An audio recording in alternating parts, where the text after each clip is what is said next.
Ciao ed eccoci qui per un nuovo vlog. Questo vlog lo inizio ancora. Sapete che questi ultimi vlog vi faccio vedere che pulisco i vetri. Oggi ho degli altri vetri da pulire, ne ho 1, 2, 3, 4, altri 5. Vi faccio vedere quali ho intenzione di pulire. Allora, ho intenzione di pulire questi due anche con lavaggio delle tende, poi questo qui. E qui c'ho gli altri due. Beh, questo l'ho contato per uno solo. Qui c'è problemi di luce, forse se mi metto qui. Allora, questi due e anche quello lì del finestrina lì.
po' strana qui, non lo so. Comunque no, non volevo spostare la videocamera dal piedistallo, per cui vi ho lasciato sul treppiedi. Allora, i vetri ho finito di pulirli, adesso aspetto che finisca di lavare le tende, poi sapete che io le riappendo ancora umidine, così si stirano mentre sono appese.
Ce l'ho fatta, tende già messe, si vede di più il bianco delle tende, questo sì, sia qui che adesso qui si vede proprio la tenda bella bella bianca, e anche di qua in lavanderia sì, aspettate che accendo la luce che forse si vede meglio, e sono belle belle pulite.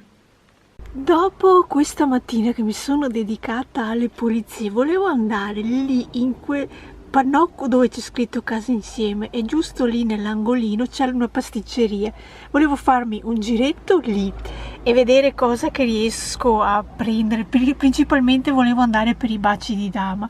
E di qua, se vi ricordate, è il negozietto che è lì, che sarebbe il negozietto dove vendono prodotti pugliesi. Questo è il nome della pasticceria dove sono andata, e questi sono i baci di dama. Secondo me loro li fanno buoni, per cui non è la prima volta che li prendo, e così li ho ripresi. Poi dai prodotti pugliesi ho preso i torcelli, i torcelli intorchiate, questi qui con lo zucchero, che anche questi qui mi piacciono, non è la prima volta che le prendo, per cui le ho riprese. E di qua ho ripreso la mozzarella, quella lì farcita, e una burrata. Visto che oggi ho finito gli ultimi pomodori, ho in frigo come verdura c'ho 2 zucchine tonde e un cappuccio viola, però quello in teoria volevo farlo cotto, e il resto non ho più verdura, così adesso sto andando a prendere la verdura. Ed eccomi qui con la spesa dal fruttivendolo. Vi dico che ci ho lasciato lì 31,20 €. Allora, ho preso, qui dentro ci sono delle mele, dei pomodori fatti così, carote, arachidi, un sacchetto di tutto insieme. Volevo prendere la valeriana, ma non c'era, per cui ho preso solo questo. Poi ho trovato una cosa che mi soddisfa molto. Questi sono asparagi bianchi, però sono già pelati. Io adesso devo solo lavarli e metterli a cuocere. E questa è una cosa bellissima, perché l'anno scorso, è stato l'anno scorso, che sempre in questo periodo era tutto chiuso, e non ho più preso asparagi perché non avevo voglia di pulirli. Questa volta me li hanno presentati già puliti e per me è una grandissima soddisfazione. Mi ha detto che li ha proprio puliti questa mattina, per cui basta solo lavarli e metterli a cuocere, per cui questa sera asparagi lessi con qualche ovetto sodo. Di qua altri pomodori, questa volta nel cestino, sempre fatti così. E per finire ho preso dei kiwi. Volevo prendere le fragole, ma non le ho viste molto belle, erano un po' segnate da troppo mature, per cui ho preferito prendere i kiwi. Oggi volevo fare un giro sul bioprofumeria, sono già qui nel parcheggio, devo solo aspettare che aprano, poi sono arrivata un po' in anticipo. E perché mi sono fatta una piccola lista di prodotti che vorrei prendere, però poi dopo chiedo alla ragazza che c'è in negozio che mi faccia, tra virgolette, una piccola consulenza se i prodotti che ho scelto vanno bene oppure no, perché questa bioprofumeria ha anche un sito internet, per cui ho guardato sul sito internet che prodotti che potevano interessarmi e vediamo la ragazza cosa mi risponde in base anche alla mia pelle o cosa. E comunque vorrei prendere dei prodotti per fare la doppia detersione. Io la doppia detersione non l'ho mai fatta, sarebbe quella tecnica di prima lavarsi il viso con un prodotto oleoso e poi lavarsi il viso con un prodotto schiumogeno per togliere l'olio. Praticamente la parte oleosa serve per eliminare tutte quelle impurità, trucco che rimane, perché sapete che io, anche se in questo momento, nei momenti in cui esco, non mi trucco perché per la situazione in cui si deve portare la mascherina evito di farlo, per fare i video mi trucco lo stesso, per cui il make up lo uso, per cui ero incuriosita di provare a utilizzare questa doppia detersione che ne sento molto parlare e vediamo allora se riesco a recuperare i prodotti. Poi volevo prendermi un detergente da tenere sotto la doccia per quelle volte che non faccio la doppia detersione, giusto per lavarmi semplicemente il viso. E per finire volevo chiedere delle informazioni sul peeling. Allora, sono un po' titubante su questa tecnica di trattare il viso, perché io una volta ho utilizzato il peeling all'acido sacilico che mi era arrivato in campioncino su una beauty box di Look Fantastic ancora quando ero abbonata. Io ho voluto provarlo, ma sulla mia pelle mi ci sono volute 3 ore perché il rossore mi sparisca, e vi devo dire che in quelle 3 ore ogni 10 minuti andavo in bagno a vedere se diminuiva il rossore, perché un po' cominciavo a preoccuparmi perché non vedevo diminuire come mi aspettavo il rossore, per cui sono un po' titubante su questa idea di questa tecnica un po' chimica di pulizia del viso, per cui non so se andrò a buon fine acquistando qualcosa oppure no. È proprio una curiosità che provo a chiedere alla ragazza. E per finire volevo provare a prendermi una maschera da fare alla sera, sempre in crema, e vediamo che io ne ho scelte 2, sempre guardando dal sito, vediamo se vanno bene oppure no. Ed eccomi tornata. Questa qui sarebbe la spesuccia in bioprofumeria, mentre questo qui mi sono fermata in un negozietto che è vicino alla bioprofumeria, che vende alimentari, è piccolino, vorrei dire super piccolino, e di solito trovavo prodotti che non spendevo molto quando mi fermavo in questo negozietto. Invece questa volta ho speso 30 euro. Vi faccio più o meno vedere, di qua vi dico cosa ho preso. Di qua ho preso, poi ve li faccio vedere meglio nei video haul che faccio beauty, sia la saponetta scrabante che il discorso della doppia detersione, sia l'olio che il detergente. Poi ho preso una maschera viso da fare alla sera, quelle tipo in crema, io le faccio alla sera principalmente, e vi avevo parlato del discorso del peeling. Mi ha dato questa mini confezione che dentro in teoria ce ne sono due, per 2 volte dovrebbe bastarmi questa confezione, perché quello che vi avevo accennato prima, che avevo visto sul sito, me l'ha sconsigliato perché ha dentro troppi acidi, e visto che le ho detto di quella volta che ho utilizzato l'acido sacilico che sono diventata rossa per 3 ore, allora mi ha detto di provare questo che è più leggero, che da provare, però è più leggero rispetto all'altro, che rischierei di prendere un prodotto che non va bene per la mia pelle. Mentre di qua, allora, di qua con i miei 30 euro e 27 centesimi ho preso della pancetta affumicata, del pane, poi ho preso il gorgonzola al cucchiaio. Volevo il gorgonzola quello col mascarpone, ma non ce l'avevano, per cui avevano queste vaschettine già pronte di gorgonzola al cucchiaio, per cui ho provato a prenderlo. Poi queste piccole piadine sono panarine di Rubino, non è la prima volta che le prendo, mi trovo bene, mi piacciono, per cui dentro ce ne dovrebbero essere 5 se non erro, e per cui le ho prese. Poi, visto che c'erano, ho preso Bigoli de Bassan, sono quei spaghetti grossi, e questi sono quelli già essiccati, per cui li ho presi. Per finire, le ultime 3 cose del formaggio mezzano, diciamo, il sale rosa, questo qui con il macinino, e questa salsina che sarebbe una salsa di arance per formaggi e carni. Ok, io anche per questo video vlog penso di chiuderlo qui. Vi saluto e ci vediamo in un prossimo video. Ciao!